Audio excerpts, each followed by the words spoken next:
Friday. Good morning. Happy Friday, folks. I am here with the great Timothy Altman, and we have an exciting topic here. This will be short, this will be action packed. So we're just going to give folks just a couple minutes to come in. Tim, would love for you to intro yourself to the people this morning. Yeah, totally. I'm Tim Altman. I've been, or let's start back. I graduated from Chico State back in December of 2023. So only been in the real corporate world for about like 6 months now. It's been a journey. It's been good. Um, but yeah, I got my degree in marketing. Decided I didn't want to go into marketing. I wanted to go into sales. So found some people I trusted and started learning about SDR tech world. Um, Met this lovely man Dom on an interview, and the rest is history. Well, thank you, Tim. Why don't we? So let's let people know where you from originally, Tim. Yeah, I'm from El Grove, which is right below Sacramento in California. Cool, cool. And I don't know. I'm always like throw curveballs. Like, what's like an hobby? What are some things that you enjoy outside of work? I'm curious. Yeah, totally. I love basketball. I hate the Celtics, so I'm really sad they just won. Hey now. I'm a Lakers fan through and through, which is odd because I'm from Sac. But I love basketball. I do enjoy some video games here and there. I love computers and technology. I built my own computer. Mm. Um, it's kind of just like nerdy things, to be honest. But that's the type of stuff I enjoy. I love running too. It's I always go on a run or a walk after work. It's just a good transition from work to home. So. Yeah, yeah. I am curious. Coming out of college, was there any highlights, or was a moment that particularly was meaningful to you? Man, there's a lot of meaningful moments.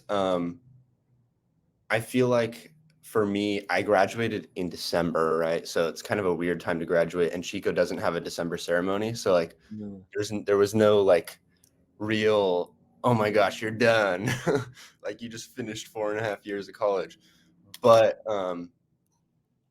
honestly, I accepted this offer to work with you, right? Like a week before I think I graduated.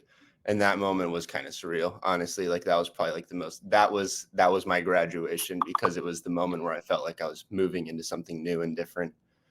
Um, and so yeah, that was just like really exciting. Got to celebrate with my family on getting a job and getting into the workforce. So Yeah, yeah. Well, cool, man. Okay, so that's super cool. And so you said you graduated December.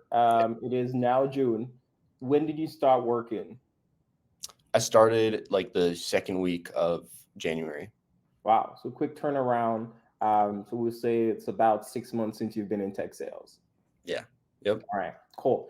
I am curious in the last 6 months, like what are some of the highlights or some of the things that are most memorable about being in tech sales? I said this in like almost all my interviews when they would ask like, why tech? And I would say like, oh, like I've found just like the people in tech are like the hardest working, like kindest people. And like I knew some people that were in the industry a little bit, but I didn't really experience that yet. So I was kind of just saying that.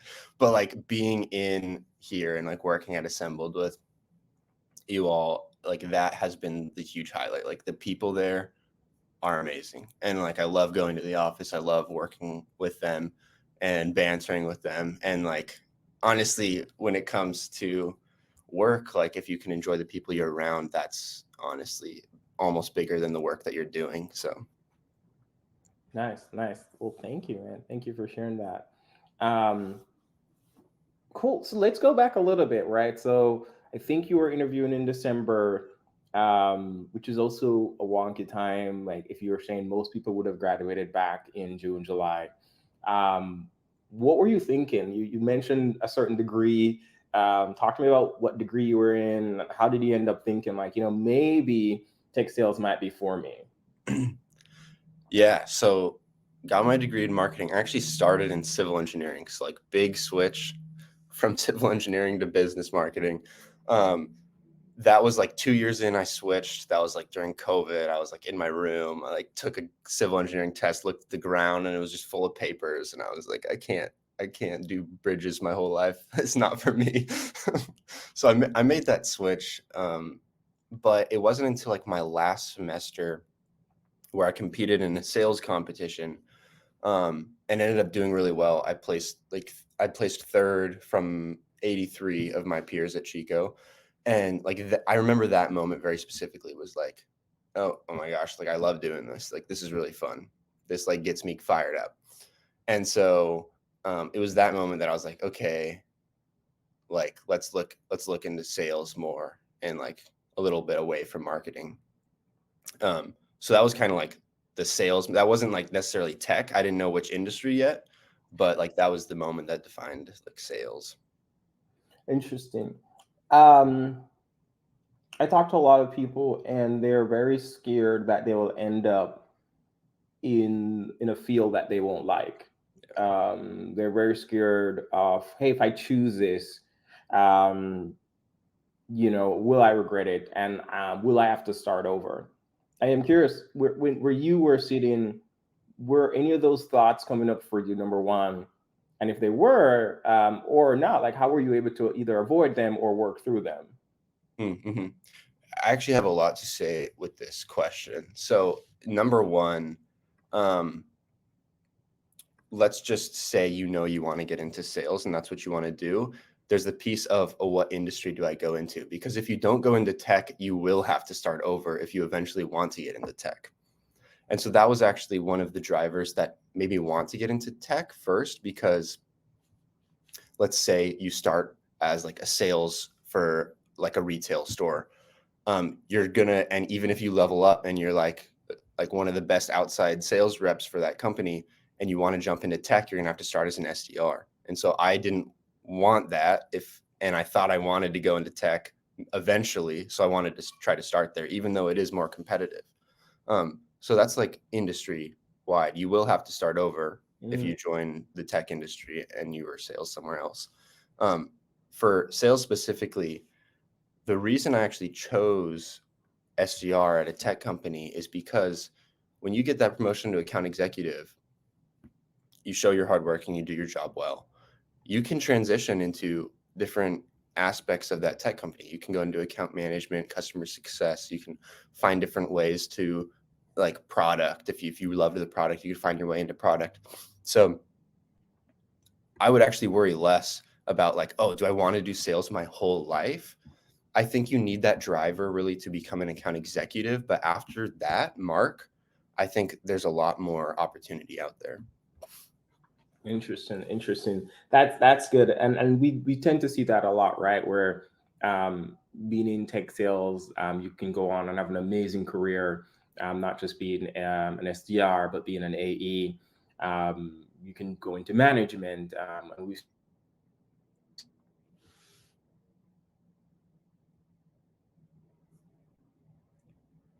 Oh no.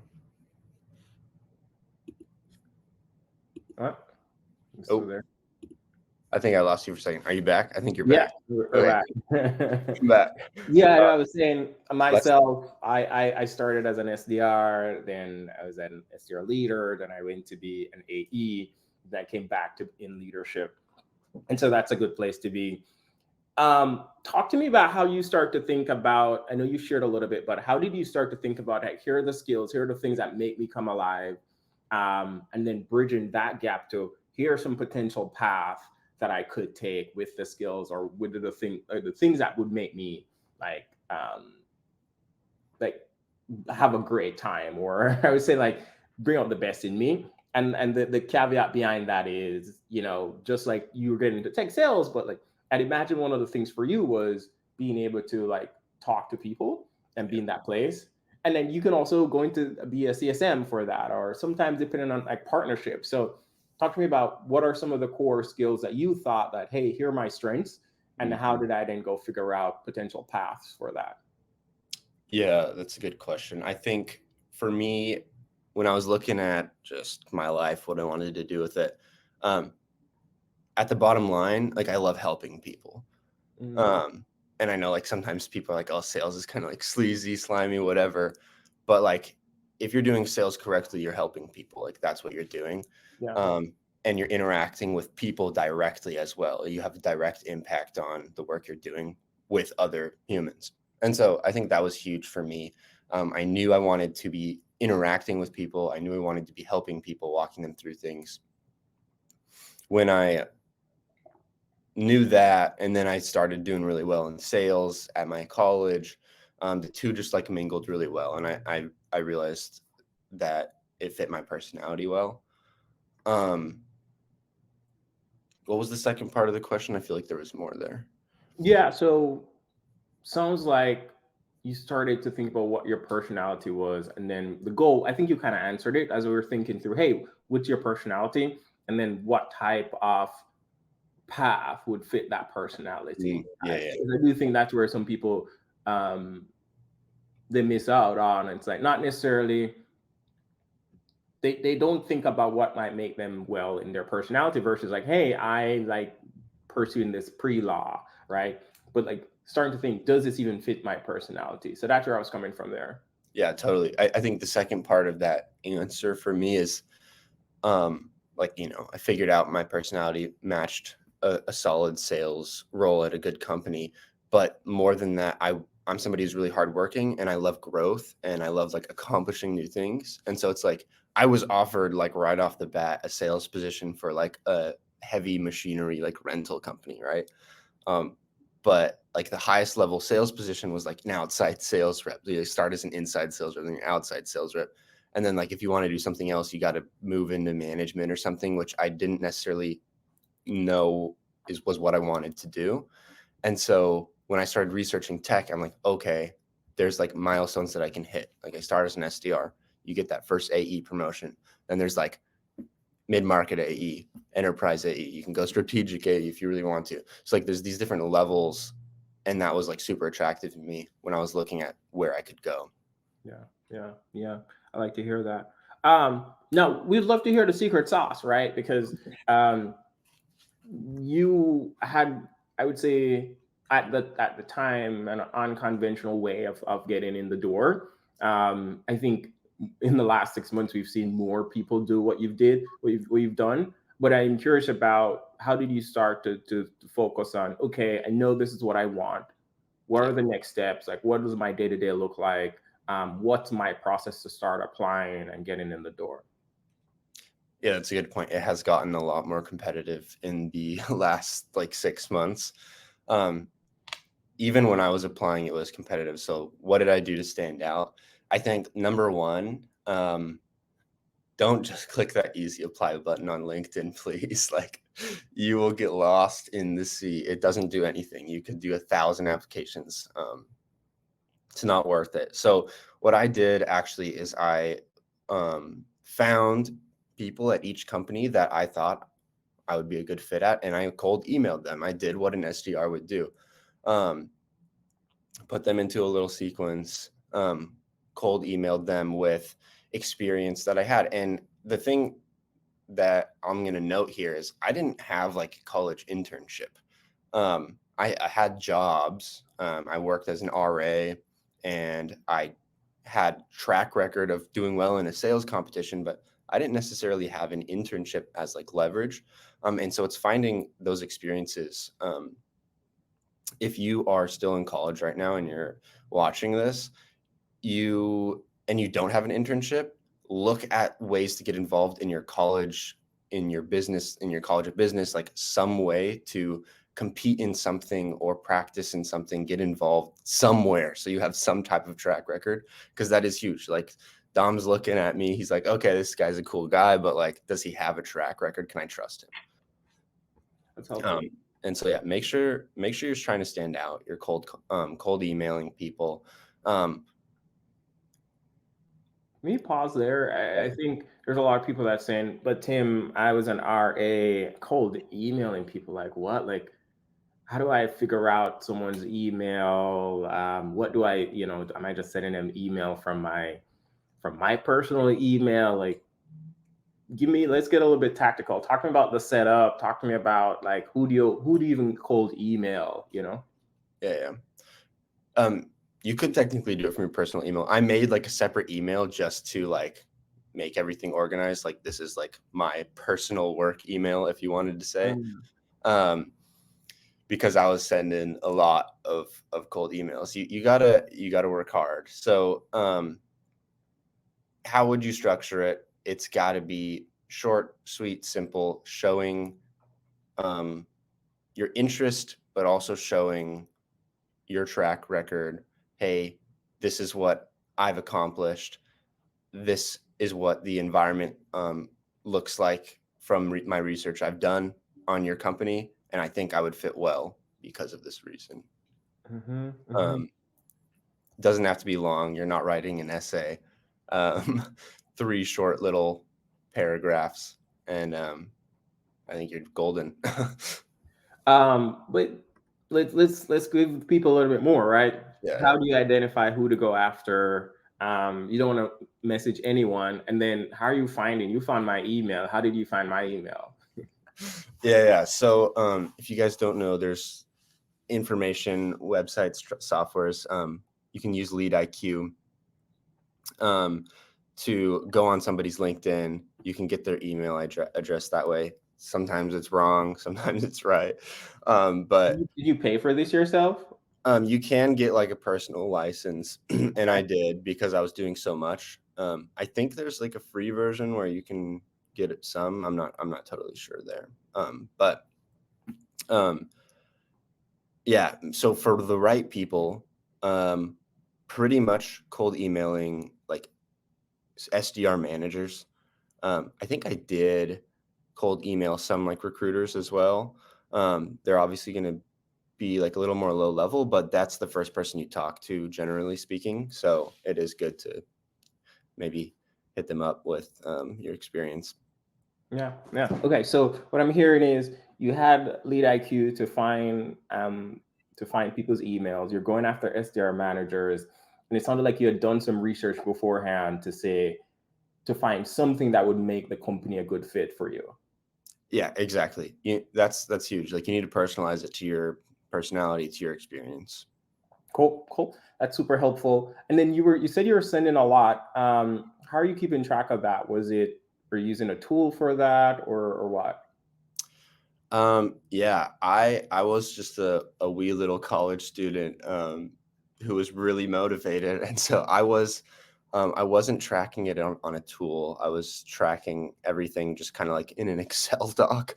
I Mm, wouldn't recommend that. You can use tools like Outreach to like keep track of your sequences, like who you're emailing, um, how many times you've emailed them.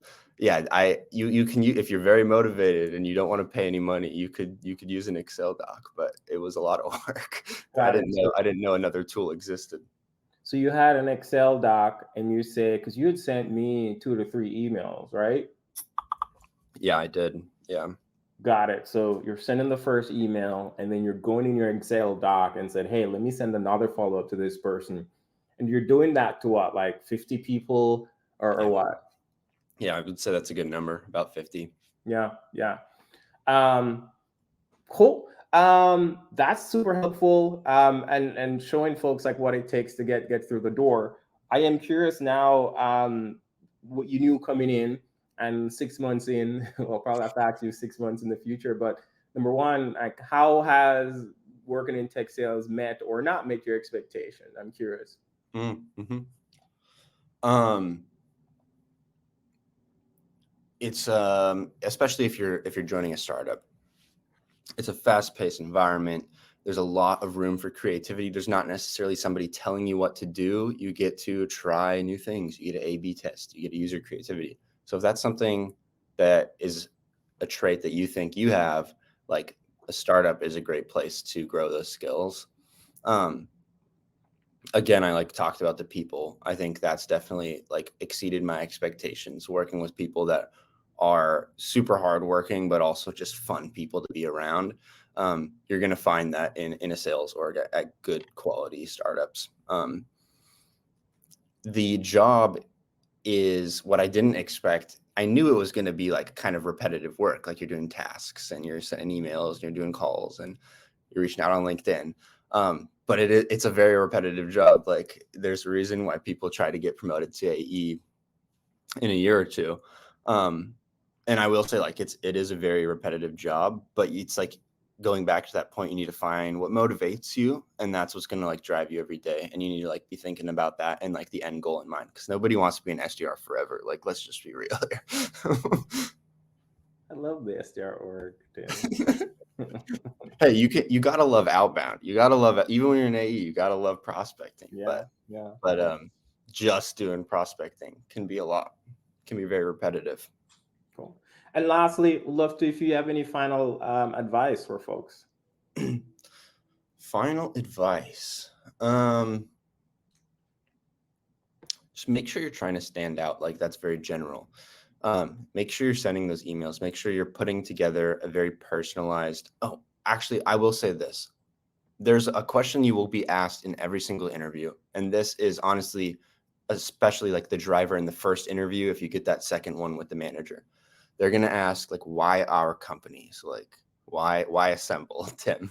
And you have to have a very good answer for this. You need to show that you did your research, that you understand. They're not expecting you to be an expert on the product. Like you're probably coming out of college, you don't know a whole lot about tech, but you need to have done your research on their website, and not just like, oh, like I saw like you have an AI tool and like that's not what I mean. I mean like assembled helps customer support teams, right? So what do you start with? You start with the sentence, why is that difficult for the industry? I think it's really cool that assembled helps customer support teams or schedule and forecast their agents, because historically it's been really hard to do that when these more modern modalities of technology came out. And so it's like, why is it hard? Why is there a problem? And what does that company solve for that problem? Love that. Yeah. Thank you, Tim. You hear it here, folks. Tim was crazy enough to, I think he was outreaching to at least 50 people at a time, keeping track of it in a spreadsheet, using Lead IQ to find the hiring managers or the SDR managers' email and sending them a thoughtful note. You hear how he thought through how to align his skill set and his interests into getting into tech sales and some of his highlights so far. As I said, we might need to do a part two in 6 months' time to see how he's feeling. But thank you all for tuning in. Thank you, Tim, for being here this morning. You guys have a great Friday.